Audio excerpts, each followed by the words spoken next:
Welcome to episode 8 of the It's Okay to Be Okay podcast, brought to you by Keith Grinstead. And I'm sitting here on this November morning on a bridge over the River Stour in Sudbury. Glorious sunshine, and in the middle of yet another lockdown.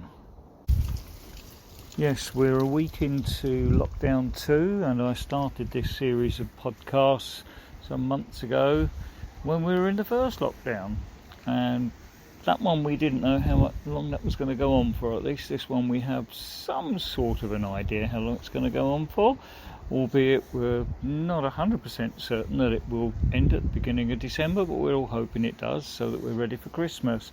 I had a brilliant idea for this podcast last week, and you know what?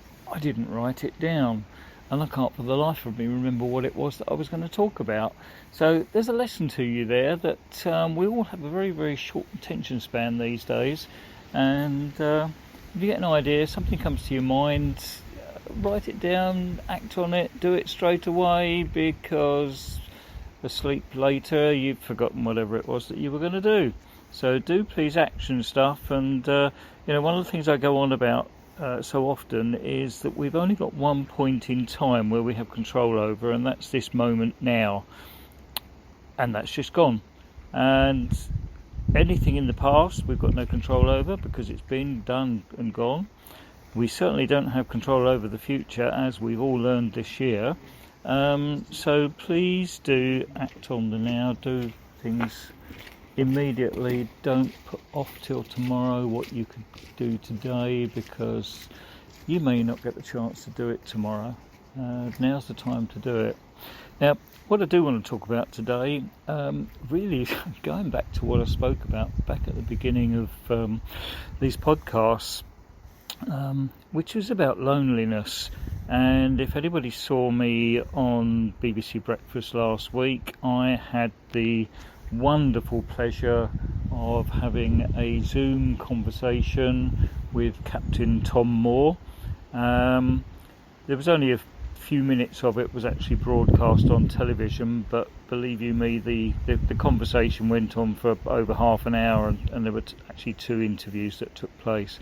So it was a fantastic experience. It was a really good opportunity to speak to somebody who's got global recognition for what he's done, and it was a fantastic opportunity, and I'm really, really pleased to have been able to do so. But the focus of that was loneliness, and what I just want to pick up on today is that people tend to think of loneliness as being on your own, lonely, stuck away in a little ivory tower or whatever. I mean, I go on about the fact that I live in a first floor flat. I was certainly isolated during the first lockdown. I'm not isolated now, and I'm making a point of going out for a walk of at least 2 hours every single day, which is nice at the moment while the sun's shining, but whether I should still be doing that when the rain hits later in the week. But I'm sitting out here. I could be perceived as a lonely person sitting here. Lots and lots of people walking past, but they're nothing to do with me. The occasional person says hello, nods, smiles, whatever, and they're gone. It's just a fleeting moment. But there are lots and lots of people. There are thousands of people, hundreds of thousands of people, millions of people possibly, certainly in this country, who are now working from home. They're isolated from their work colleagues. They're not able to communicate with people during the course of the day in the same way as they would do. There's Zoom calls and things like that, but we can all put on a brave face for a half hour, an hour Zoom call, can't we? But there's lots of people who might be surrounded by family, might be surrounded by friends, but they still feel bloody lonely. And they don't necessarily have anybody to talk to about their loneliness. They don't necessarily have a support network around them. And to be honest, to be part of a support network, the last thing you need to do when you're supporting somebody like that is just to agree with them, because quite often somebody that's lonely actually needs somebody to disagree with them, to say, look, no, that's wrong, you can't be thinking like that, you can't be doing this, you can't be doing that, pick yourself up. I've been doing a whole series of business Zoom calls with business owners who are working on their own, whose businesses have struggled since lockdown, because quite often there's a face-to-face business and they're finding it difficult now. And every single one of them, I've actually been able to say, look, actually you're doing this wrong. You've missed this, you've missed that. There's something you could be doing that you're not doing. You're hiding behind something else rather than actually do what you need to do. And it's so easy for friends and family to fall into the trap of telling people what they want to hear rather than actually telling them the truth and be blunt and honest with them.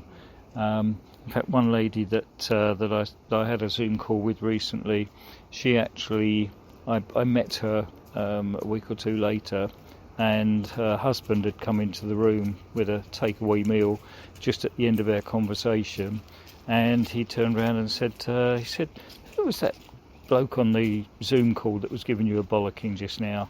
And to be honest, that's what some people need. They need a kick up the backside. They need a, get out of it, get out of that rut. I need it. I need it at times. There's particular times of the day when I find the loneliness kicks in.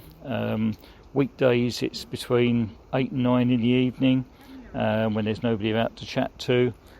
Weekends it can be any time of the day, because weekends can be quite lonely as well, and there's not always somebody to chat to and talk to. So I know I've given this message before. I do it a lot in my posts, and I just wanted to get this message out there today. We're a week into this new lockdown in England. People in Wales have just come out of it. People in Scotland and Northern Ireland have got different things going on. Elsewhere in the world, there's all sorts of other stuff going down. Everybody needs a bit of support at the moment, and just because somebody's surrounded by friends and family, don't automatically assume that they're not feeling lonely. Don't automatically assume that they don't need you to drop them a message, to pick up the phone, to just say hi, just to check on them. I've got a whole group of people that I watch out for on social media, and if I don't see somebody posting for a few days or a week or something like that, I'll drop them a message just to make sure they're okay. And 9 times out of 10 they are. Occasionally they've gone through a flat patch, and I do as well. I have days where I think, sod it, I just don't want to engage with the world anymore. I've had enough of it. But then you think, well, where's that going to get me? It's going to get me nowhere.